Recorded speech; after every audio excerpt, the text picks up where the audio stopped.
அட ஆடியா.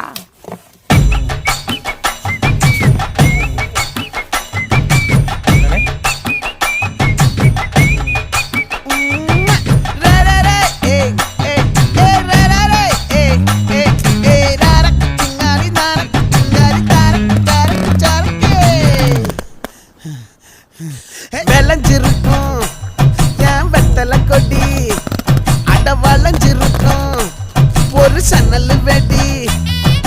தோட்டா ஒரு கண்ணால தொலைஞ்ச ஒரு பொண்ணால வாக்கா இந்த வம்பால வல விரிச்சிட வந்தாளே. பார்த்து வளைச்ச தேக்கு ஓம் பட்ட உடம்பு சோக்கு, என்ன குத்தும் குறும்பு மூக்கு, கொஞ்சம் ஓய்வை கொடுத்து தாக்கு. என்னடி சித்திரமே இங்க நீ பத்திரமே சொல்லுடி